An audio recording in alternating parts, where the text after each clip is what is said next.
Hello, everyone, and welcome to the Starseed Dragon channel. This is, I'm going to move this over just a little bit. Okay, there we go. We can see everything now. So we have a few oracles that, I take what flies out. So we got a couple of them, or four of them. So we'll get to that when we get to that. This is our intuitive exercise for the day, so welcome. We are using the Light Seer Tarot, and let's get started on this. Let's see, let me get my guidebook for the Dragon Oracle cards. Okay, so Light Seer Tarot. So we have the Three of Cups, Eight of Swords, we have Strength, which we had yesterday, right? Knight of Pentacles, King of Cups, and the High Priestess. Okay, so High Priestess is Major Arcana, which represents major events and situations in one's life that will not go unignored. The Suit of Cups, which we have the Three of Cups and the King of Cups, that's water element, which rules over emotions, feelings, intuition, right? It's very fluid. The Suit of Swords is air. Oh, I'm sorry. Strength is also a major arcana. The Suit of Swords, air element, has everything to do with the mind, right? Knowledge, wisdom, strategy, intellect, logic, also mind manipulation. The Suit of Pentacles is earth energy, and that rolls over everything in our material realm, right? Everything in our material lives in this earth world, right? So the Three of Cups represents a celebration, an emotional celebration, right? It also is celebrating some sort of growth or some sort of accomplishment, teamwork, right? This is because 3 is the number of expansion, right? With expansion and growth. The Eight of Swords commonly is represented as self-imposed restriction, right? But the number 8 is it's the CEO of the numbers, right? So it's entrepreneurial. It's about power and authority and hard work and achieving abundance, mastering skills, right? Being the master of whatever your skill set is, right? So the Eight of Swords is about mind manipulation, right? It's about tricking yourself into thinking something you're not, or trying to be something you're not, and inside yourself you're just dying to just be the true authentic self that you are to the world, but you're afraid of that. You're afraid of not being accepted, or whatever the case may be, right? Depending on how the cards are laid around it, right? So strength speaks to an inner strength, the strength of your character, your soul strength, right? It's a softness. It's a willing to be able to overcome whatever challenges that may seem extremely daunting, major arcana, so they are majorly daunting, but they are something that can be overcome if you use your head and your heart in equal portions. Strength also, ironically, is the number 8, right? Power, authority, strength, the CEO of the numbers, right? The master of those skills. It's about mastering your thoughts and your feelings and being able to combine them together, having that inner strength and that strength of character to overcome whatever challenge this may be, right?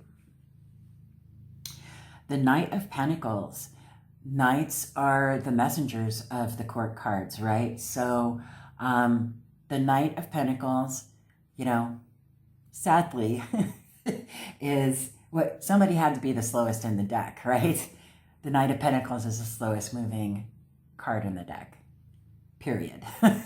I mean, Earth energy is very slow moving as it is because it's in this material realm, and it moves at a very slow pace.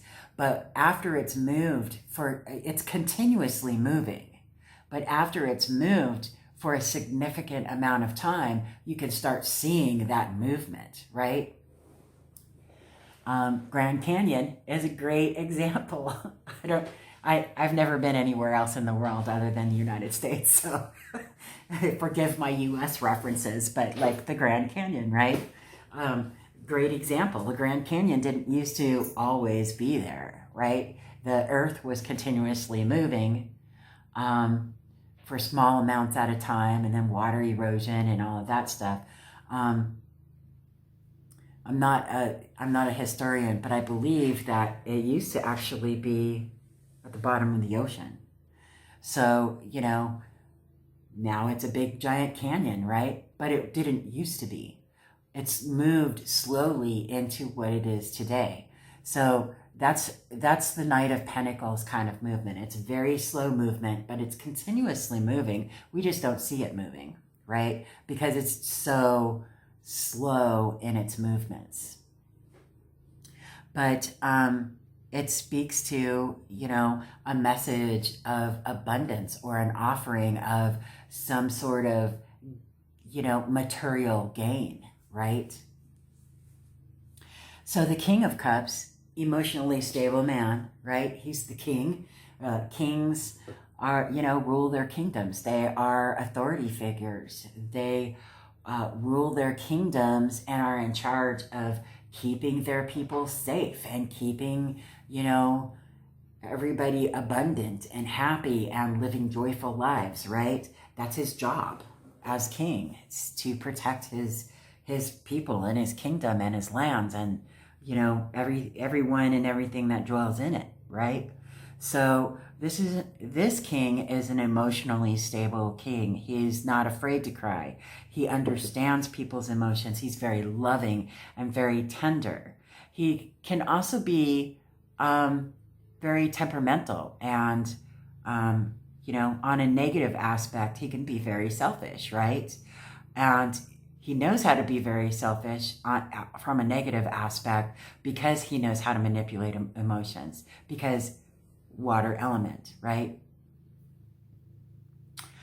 So the High Priestess is about a deep knowing. She is, the oracle.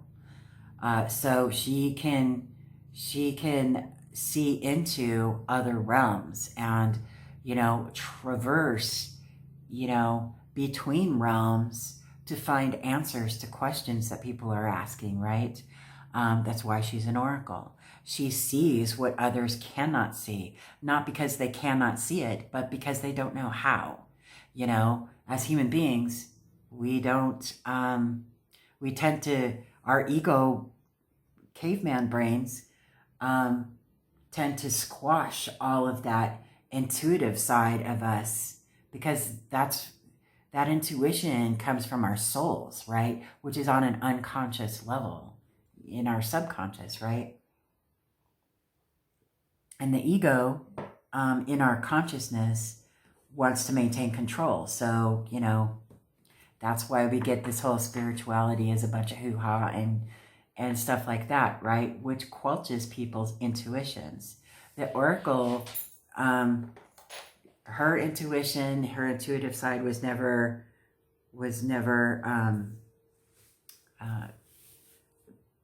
squashed, for lack of a better word, right? So she has a deep, deep knowing, right? And she's about, a lot of times they say that this is about things that are hidden, right?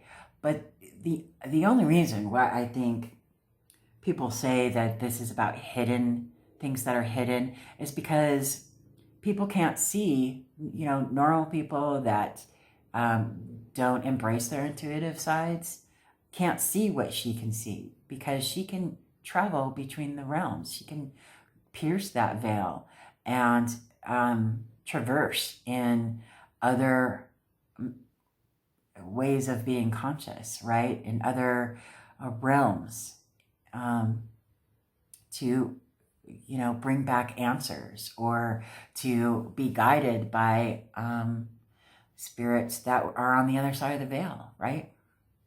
And that's why she's so magical to everyone, because they don't understand that. So they think that, you know, things are hidden from them, and they are, but they're hiding those things from themselves. If they tuned into their intuitive sides, they would be able to do what she does, right? And this wouldn't be a card of hidden depths, right?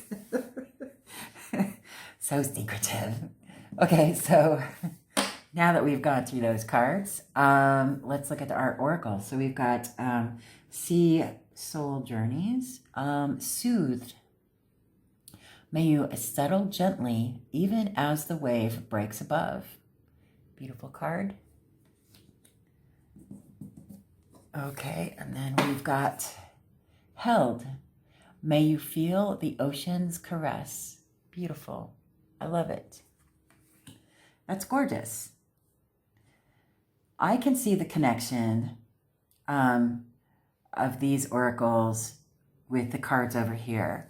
How are you seeing those connections? Now, I use oracle cards to either confirm what messages I've already received, or to add to them. Because I'm not actually, despite what people may think on this channel, I'm not actually a very verbal person. So I have to write things down a lot before I say them. Okay, so we have Dragon Oracle cards. Sunshine Yellow Dragon helps you to help animals, serve animals, heal, respect, and understand them. Oh, look. Oh my goodness, so beautiful. Are you even, is that, there we go. There we go. Okay.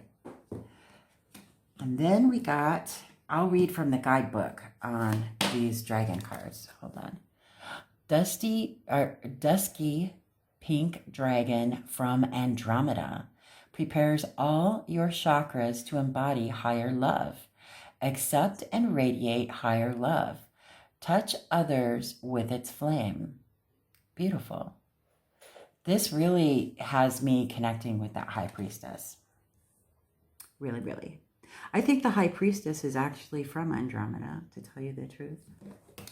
Okay, so let me look up these cards in the,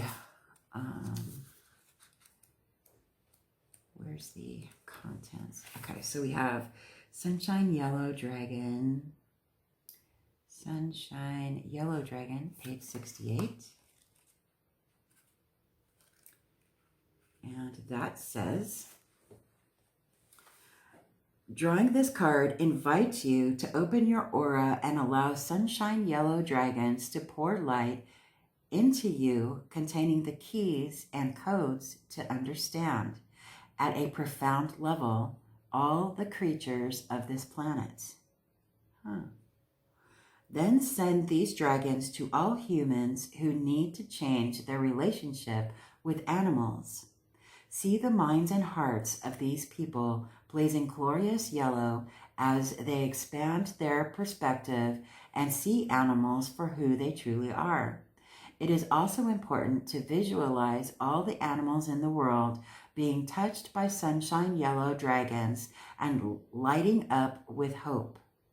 Be a sunshine yellow bridge of light along which these dragons can travel to help animals everywhere. You will accrue good karma as you assist your fellow creatures. That's beautiful. Dusky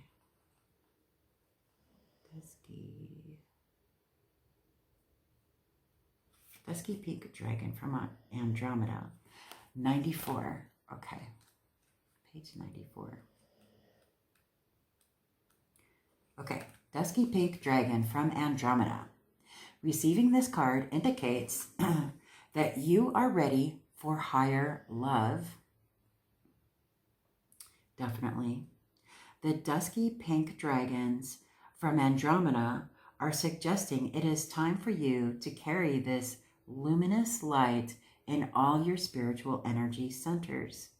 Touch your stellar gateway, soul star, causal, crown, third eye, throat, heart, solar plexus, navel, sacral, base, and earth star chakras in turn, breathing in dusky pink and affirming, I accept and radiate higher love.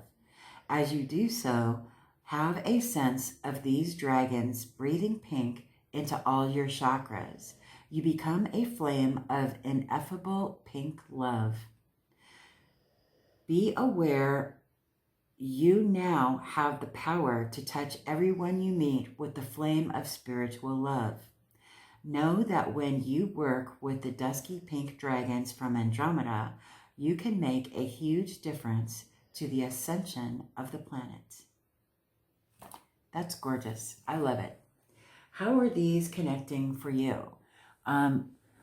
What is the first card that you were intuitively drawn to?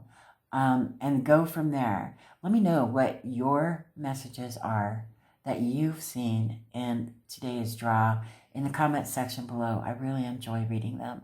And for those of you who have shared and regularly share, thank you so much. I really appreciate being able to read all of your different perspectives. You guys are just so incredible. Thank you for being a part of our little community. I really appreciate it. Other than that, have a great day, and I will see you on the next video.